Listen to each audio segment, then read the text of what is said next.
não parar, não precipitar e não retroceder. Então dizer para esse cara, sabe quando nós vamos parar?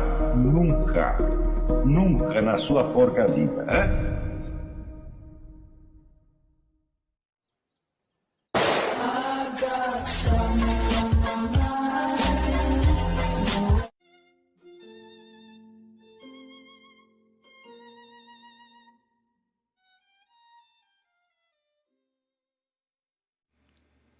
E aí pessoal, tranquilo? Então vem aqui antes do vídeo começar, pedir para vocês se inscreverem, quem não for inscrito, compartilhar, curtir, comentar. Quem puder seja membro do canal, que isso ajuda bastante. Tem também o link do Apoia-se. Quem puder ajudar nosso canal e apoiar financeiramente vai ser muito bem-vindo. Mas o mais importante é transmitir o conteúdo e os conhecimentos do professor Olavo de Carvalho para mais e mais brasileiros. Então compartilhe e ajude aí nossa causa. Muito obrigado a todos os membros, apoiadores do canal. Fico muito feliz. Tenho certeza que a gente está no caminho certo. Então fiquem com o vídeo e até mais. Valeu! Então, o treinamento para isto, se algum houvesse, seria o treinamento de aceitar os fatos e ter diante deles uma atitude contemplativa. Mas isso não pode ser treinado diretamente, porque isso depende da estrutura total da sua personalidade. Então, o que nós vamos fazer aqui é o seguinte: nós vamos dar para você um tipo de formação, um tipo de educação que aos poucos ensinará você, vamos dizer, a aceitar as coisas como são e a confiar na sua percepção direta, mais do que nos seus raciocínios. Os raciocínios devem ser usados apenas para verificar, para confirmar o que você já sabe.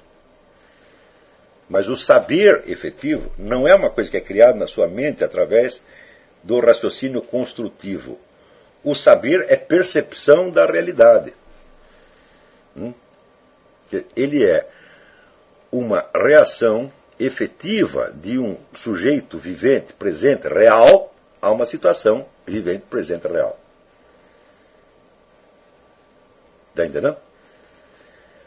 Ora, como os dados com que você fez o primeiro raciocínio não foram criados pela sua mente, mas eles são dados pela realidade, eles não têm signos. Eles não vêm como signos, eles vêm como presenças reais. E por isso mesmo eles são inexpressáveis. Você só pode expressar o que você pensou com signos, palavras. Então quer dizer que aquela primeira decisão, ela é muda. A primeira percepção, ela é muda, ela não é feita, como ela não é feita através de signos, você não pode expressá-la, você não pode dizê-la. Ora, como você não pode dizê-la, você sente que não tem domínio da situação. E como você não tem domínio da situação, você se sente inseguro. Então o que você faz? Você cria uma representação mental que você domina inteiramente, porque é construção sua mesmo. Né? E ao fechar o raciocínio com a conclusão, você acredita que dominou intelectualmente o assunto. Mas acontece que na passagem do fato aos conceitos e dos conceitos ao raciocínio, pode se introduzir uma multidão de erros. Não só erros de lógica, mas erros até de denominação, erros de classificação, erros de categoria, erros de descrição. Porque você tem que primeiro descrever para si mesmo os dados da situação, dar-lhes nomes, conceptualizá-los e daí criar, vamos dizer, uma estrutura raciocinativa que lhe permita chegar a uma conclusão.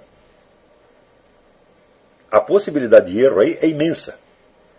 E no primeiro caso, não há possibilidade de erro algum, porque os fatos já vêm com a sua conexão, vamos dizer, autoevidente e autoexibida, por assim dizer. Isto quer dizer que quanto mais você puder se ater à primeira forma de raciocínio, ainda que à custa de não poder expressá-la, de não poder dizê-la para ninguém, e de não poder reproduzi-la, mais firmemente ancorado você estará no terreno da verdade. E mais livre você estará dos erros do pensamento.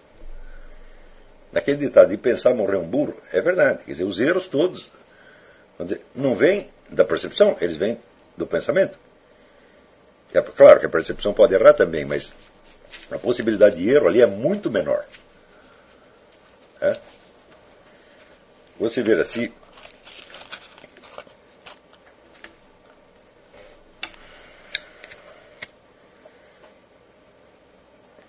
houvesse erros de percepção, na quantidade de erros de percepção como há erros de pensamento, né? Por exemplo, o trânsito dos automóveis na rua seria impossível, porque eles bateriam uns nos outros a todo momento. Quando você vê a infinidade de decisões que um motorista toma no trânsito, todas decisões certas, com uma precisão incrível, né? E que ele jamais seria capaz de expressar, de dizer, nem mesmo de descrever. E você compara isso com as tolices que as pessoas falam nas discussões. Então é claro que a primeira função cognitiva ela é muito mais eficiente, muito mais confiável do que a segunda. Então isso quer dizer que na esfera da percepção nós somos capazes de fazer raciocínios indutivos de uma precisão incrível, com grande velocidade, tá entendendo? E uma margem de erro mínima. Ao passo que na esfera da representação e do raciocínio construtivo, nós cometemos erros uns após os outros. Não é você que comete erros, os grandes filósofos todos cometeram erros. Por quê? Porque na esfera do raciocínio construtivo, tudo é criado pela sua mente. Você está lidando, a relação que aquilo tem com a realidade é indireta e meramente simbólica. E frequentemente convencional. Está compreendendo? Então é claro que a margem de erro é maior. E quando nós confiamos no segundo tipo de raciocínio, porque dele nós podemos dar provas, e podemos repeti-lo, e podemos expressá-lo, e podemos fazer com que outras pessoas façam raciocínios idênticos e confirmar, nós estamos nos enganando a nós próprios. Porque, olha, quando você montou aquele raciocínio, você o expressa em palavras, explica para outras pessoas, elas podem montar o mesmo raciocínio de novo, chegar à mesma conclusão. Então, é claro, milhares ou milhões de pessoas podem conferir e dizer para você, é isto mesmo, você tem razão. Só que o que elas conferiram, na verdade? Apenas, vamos dizer, a lógica interna de um raciocínio. A conexão desse raciocínio com os fatos pode ser verificada através de experimentos, mas os experimentos jamais vão reproduzir a situação inteira. São apenas experimentos que esquematicamente coincidem com a primeira situação em um ou dois pontos. Ou seja, mesmo a verificação experimental do raciocínio lhe dará uma certeza muito precária. E curioso, nós estamos há 4 séculos criando uma civilização que só confia nisto.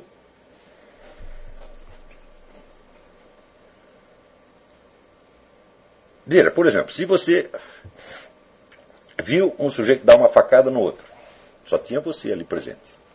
Você viu. Quer dizer, não foi pura percepção, porque você percebeu toda a conexão causal, tá certo, entre o ato assassino, né, a facada e o efeito mortal que aquilo teve sobre a vítima. Então há um raciocínio ali. Mas esse raciocínio não foi feito nem com imagens na sua mente, nem com signos, nem com palavras.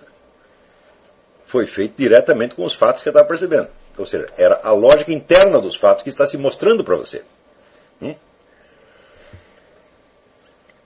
Suponha que as pessoas ponham em dúvida o seu testemunho e queiram provas. Então elas vão construir milhares de conexões lógicas possíveis e inventar experimentos que devem coincidir com aquela situação em um ou outro ponto esquemático. Por exemplo, o sangue que estava na faca era do mesmo tipo do sangue da vítima. E você percebe que isso é apenas um elemento da situação inteira. E se você for pegar elemento por elemento, você jamais vai reconstituir a situação inteira. Serão sempre pedaços que, por sua vez, terão que ser conectados mediante outras construções lógicas. E por que nós confiamos nisso? Nós confiamos nisso, primeiro, porque somos nós que inventamos e nós temos o domínio do pensamento. E acreditamos que o domínio do pensamento é o domínio sobre a realidade. Segundo, porque aquilo pode ser reproduzido por outras pessoas e as pessoas confirmam o que nós estamos dizendo. Então, ou seja, nós estamos preferindo 1 milhão de confirmações indiretas parciais antes que a exibição direta e completa do fato. Ou seja, nós estamos completamente loucos. E isto é o que nos últimos 4 séculos se chama de ciência. Todo o edifício da nossa ciência é baseado nisto.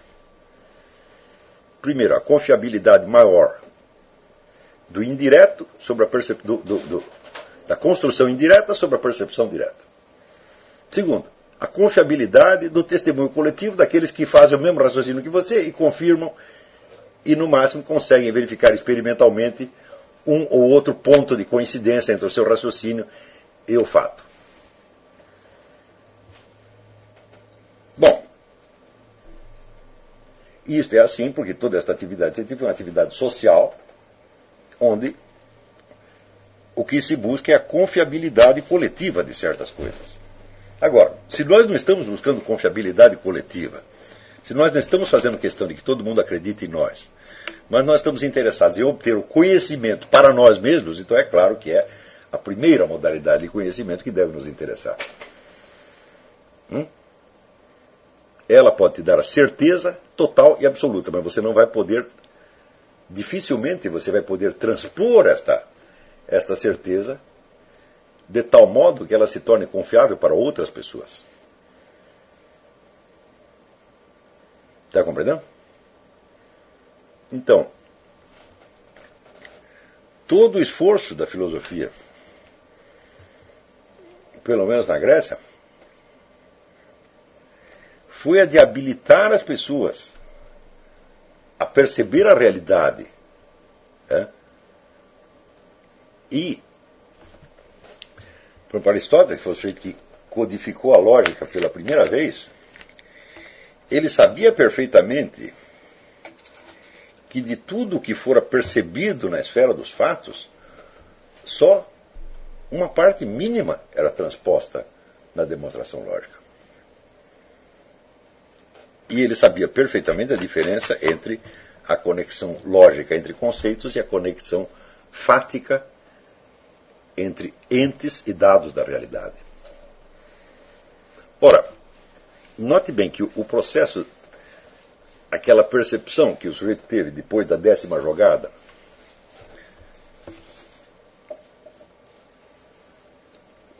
e que é uma percepção que não foi ele que montou na mente, mas ele percebeu diretamente dos dados, seria impossível se esses dados não tivessem em si mesmos uma estrutura inteligível. Então você vê que a teoria de Aristóteles, que diz que as coisas têm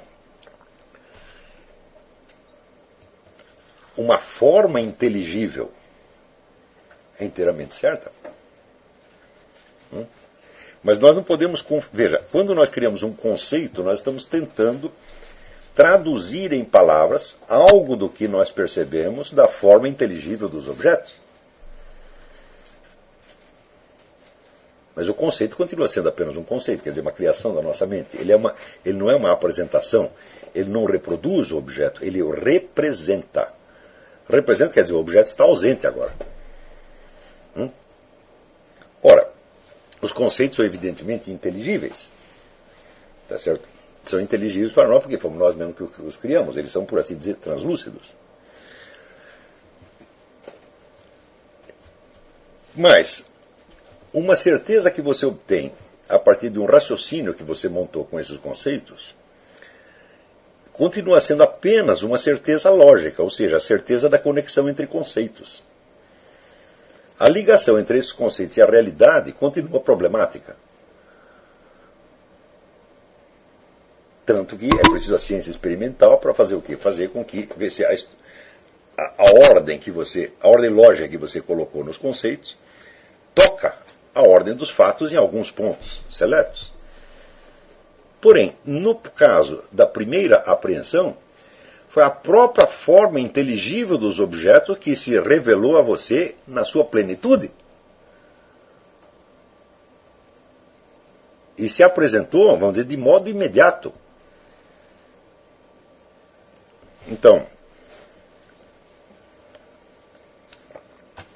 como não foi você mesmo não foi você que criou isso aí, você não pode reproduzir aquilo integralmente. Você está percebendo a lógica interna entre entes com as suas respectivas formas inteligíveis, mas quem criou isso foi Deus. Isso veio de fora, não foi você que criou.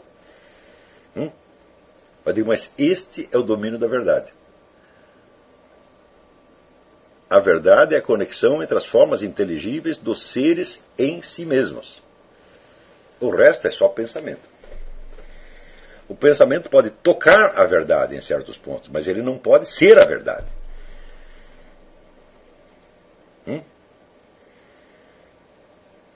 Então,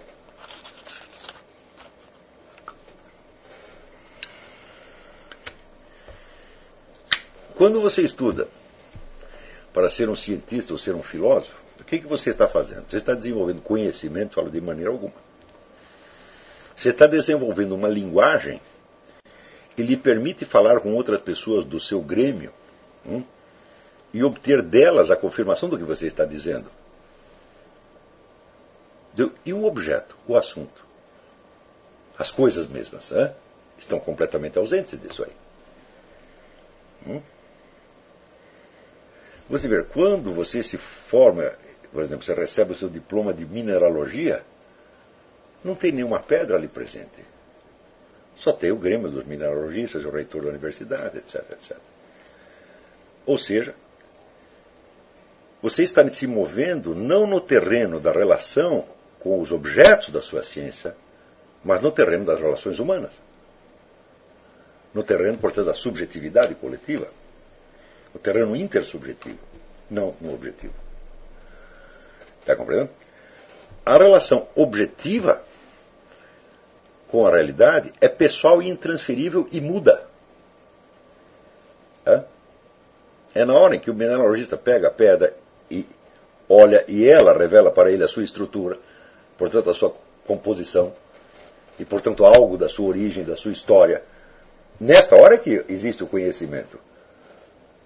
Depois disso, só o que existe é, vamos dizer, a transfiguração disso em símbolos e a comunicação humana. E a perda nesse processo, que há nesse trajeto, é imensa.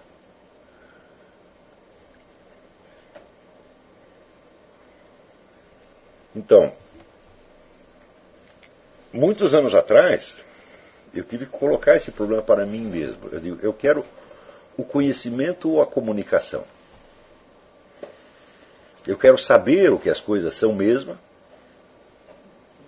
ou eu quero ter um discurso que seja aprovado pela coletividade dos que acham que sabem. E vocês também vão ter que fazer esta opção. Então, aí eu percebi uma coisa muito importante. Você saber algo é saber algo que os outros não sabem. Se você só sabe o que os outros sabem também, tá certo? Então você está se movendo dentro da esfera de um recorte comum que vocês fizeram da realidade.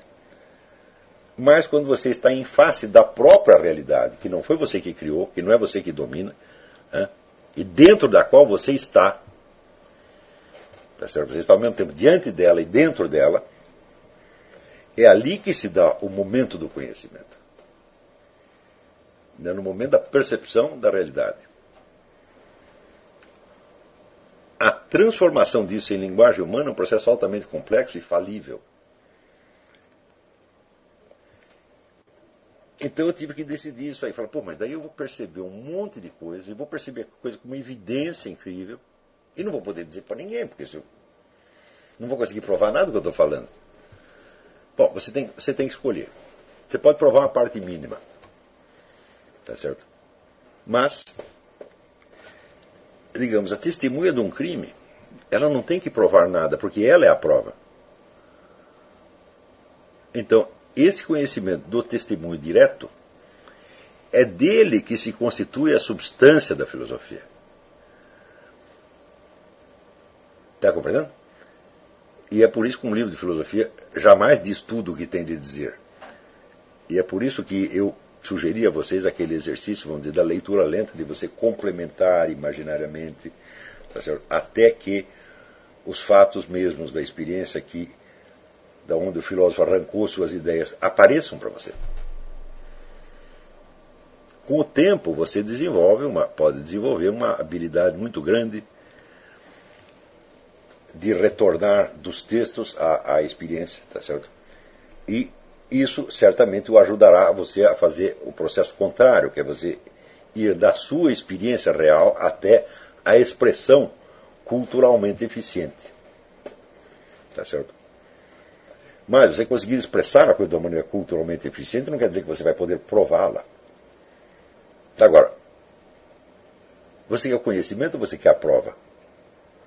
A prova é uma coisa que você oferece para os outros. Por exemplo, a testemunha de um crime precisa de alguma prova? Não.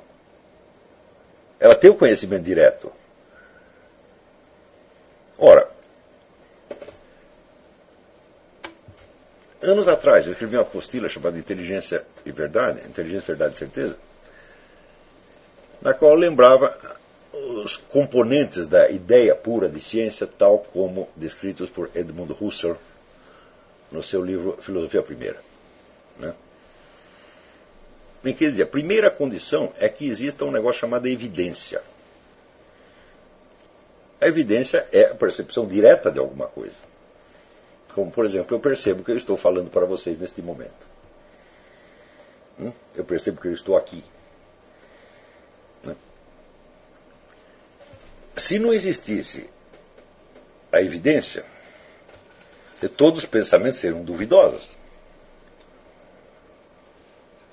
Mas a evidência só vale, evidentemente, para quem a tem. A testemunha do crime testemunhou o crime, viu o crime direto, então não precisa de prova nenhuma. Tá certo?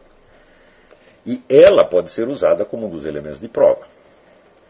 Tá certo? Mas para quem não esteve lá, quem não viu nada, quem não tem o conhecimento da situação, necessita então do quê? De uma evidência indireta ou prova. Não é isso? A prova então consistirá de uma série de afirmações que têm uma conexão lógica com os dados apresentados pelas testemunhas e pela própria situação. Porém, esta conexão lógica, por sua vez, a conexão que você faz entre, digamos, duas premissas de uma conclusão. O famoso, por exemplo, todos os homens são mortais, Sócrates é homem, portanto Sócrates é mortal.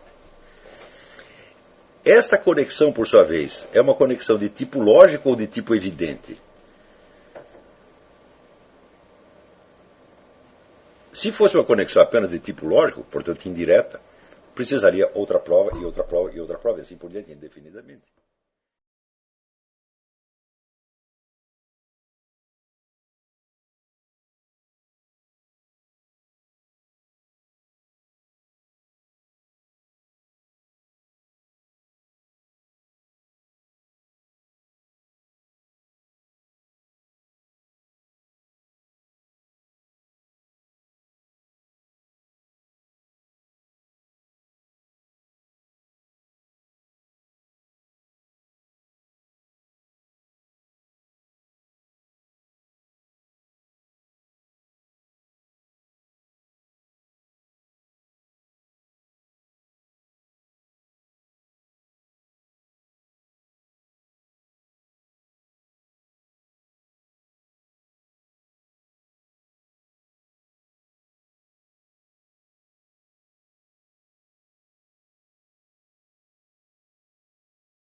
Chegamos a mais um final de uma aula, de um vídeo. Espero que tenham gostado. Quem não se inscreveu ainda, se inscreva, compartilhe, comente. Ajude o nosso canal, apoie, seja membro. E ajude o nosso canal a chegar a cada dia a mais brasileiros que precisam muito do conhecimento do professor Olavo de Carvalho. Então é isso aí, fique com Deus, até o próximo. Valeu! Então é isso aí, pessoal. Que é o nosso canal. Que são alguns livros que eu já li. A maioria foi doação, mas alguns eu adquiri, professor Olavo de Carvalho. Alguns livros se perderam aí que eu emprestei, professor Alexandre Costa, a Bíblia Sagrada. 10 lições sobre Karl Marx. Indico a não ler esse livro, que é muito ruim mesmo. Alguns pensadores aqui que realmente, como o professor Olavo de Carvalho disse, não são pensadores. Valeu, tamo junto aí. Apoie nosso canal, seja membro.